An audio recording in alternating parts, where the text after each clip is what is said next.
Shalom saudara yang terkasih dalam Kristus Yesus Tuhan kita. Salam jumpa dalam program Tuhan adalah Gembalaku.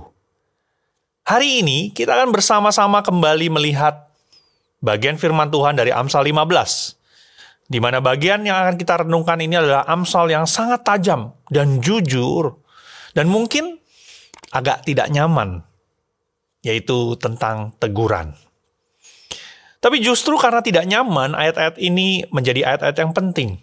Karena cara kita menanggapi teguran dari Tuhan maupun dari sesama, seringkali menjadi titik balik dari kehidupan setiap kita. Mari kita bersama-sama membaca dari Amsal 15, ayat 10-12.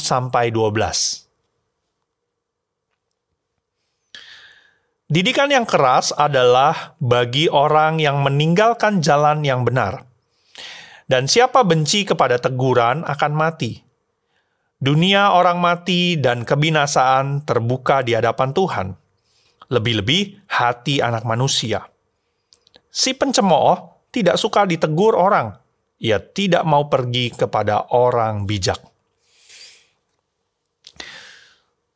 Saudara, bayangkan ada dua pengendara mobil. Yang satu tahu bahwa GPS yang ia gunakan itu memberikan peringatan. Putar balik. Anda salah jalan. Anda harus putar balik. Tetapi ia dengan keras kepala tetap maju lurus ke depan. Tanpa putar balik. Karena dia merasa apa yang GPS katakan itu salah. Sedangkan pengendara yang lain langsung pelan dan dia melihat petanya. Setelah dia melihat, dia memilih untuk putar balik. 10 menit kemudian, pengendara pertama ternyata tersesat di jalan yang buntu. Dia frustasi dan kehabisan bensin. Apa yang membedakan dari dua pengendara ini? Bukan siapa yang tahu jalan lebih banyak, tetapi siapa yang bersedia mendengar koreksi. Dalam hidup ini, Tuhan sering memberikan teguran, peringatan kepada setiap kita. Mungkin melalui firman Tuhan yang kita dengar atau kita baca, melalui orang-orang yang ada di sekitar kita, melalui hamba Tuhan, atau juga melalui peristiwa di dalam hidup kita. Pertanyaannya adalah, apakah kita mau mendengar? Atau kita terlalu merasa benar? Saya tahu. Mari kita kembali melihat ayat yang ke-10. Didikan yang keras adalah bagi orang yang meninggalkan jalan yang benar, dan siapa benci kepada teguran akan mati. Saudara, ini bukanlah sebuah ancaman semata, tetapi ini sebuah realita dalam kehidupan kerohanian kita. Orang yang meninggalkan jalan Tuhan tidak butuh hiburan atau penghiburan.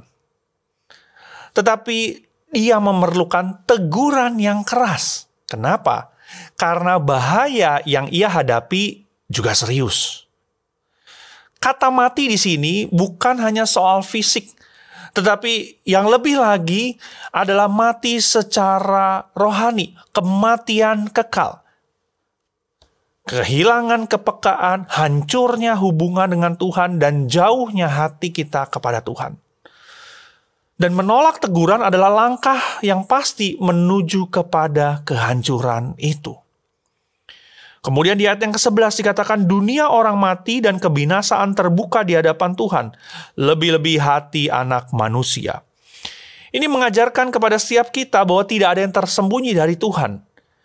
Kalau kuburan dan alam maut saja terbuka di hadapan Tuhan, apalagi hati siap kita. Kita bisa menyembunyikan banyak hal dari orang lain.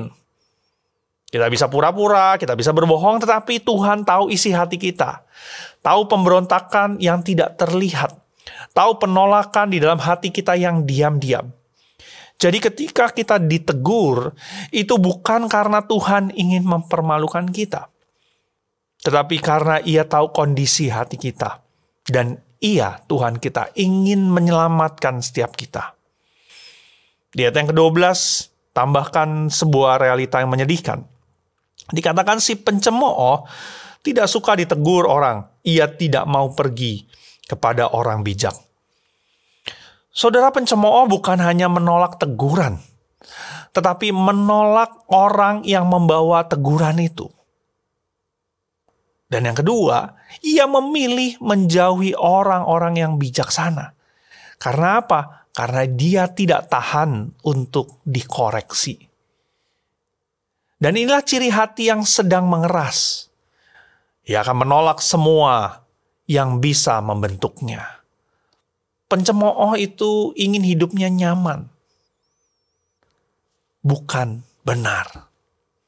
Tetapi orang bijak justru mencari teguran. Karena ia tahu bahwa pertumbuhan sering kali datang dari kebenaran yang pahit. Karena itu, bagaimana dengan setiap kita? Apakah setiap kita menanggapi teguran dengan kerendahan hati atau dengan defensif?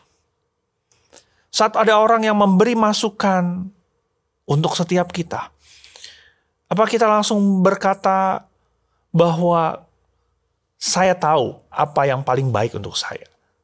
Atau kita berkata bahwa saya benar, kamu yang salah? Apa kita langsung marah? Bahkan kita tidak mau lagi berbicara dengan orang itu karena kita merasa bahwa dia menegur kita untuk merendahkan kita. Apakah kita membenci orang yang berkata jujur kepada kita? Saat mereka memberikan masukan, saat mereka mengatakan apa yang benar, apa kita langsung tidak mau lagi berbicara, bertemu dengan orang itu? Apakah kita sedang menjauh dari orang yang bijak hanya karena takut untuk dikoreksi? Saudara, mintalah kepada Tuhan hati yang mau dibentuk, bahkan melalui kata-kata yang tidak nyaman sekalipun. Karena teguran dari Tuhan adalah bukti kasih-Nya, bukan kemarahannya. Saudara, jangan biarkan kesombongan itu menutup telinga kita dari suara Tuhan. Teguran yang kita tolak hari ini bisa jadi adalah pelindung dari kehancuran esok hari. Hiduplah dengan hati yang terbuka, karena Tuhan menegur, bukan untuk menjatuhkan, tetapi untuk menyelamatkan. Mari kita membuka telinga kita untuk kita mendengar teguran, masukan dari orang lain. Dan kita mengevaluasi diri kita. Apakah teguran itu, masukan itu benar? Orang bijak mencari kebenaran. Orang bebal lari dari teguran. Mana yang kita pilih hari ini? Mari kita bersatu dalam doa. Ya Tuhan, biarlah setiap kami mau belajar untuk mendengar. Berikan kami hati yang mau belajar. Hati yang mau menerima setiap teguran masukan yang ada. Karena teguran itu Engkau berikan untuk membentuk kami, untuk membangun setiap kami. Bukan untuk menghancurkan kami, bukan untuk menjatuhkan setiap kami. Tolong kami Tuhan, memiliki hati yang rendah hati, sehingga kami boleh menerima teguran dan masukan itu. Inilah doa kami, dan kami menyerahkan diri kami sepenuhnya ke dalam tangan-Mu. Di dalam nama Tuhan kami, Tuhan Yesus, kami berdoa. Amin. Tuhan Yesus memberkati.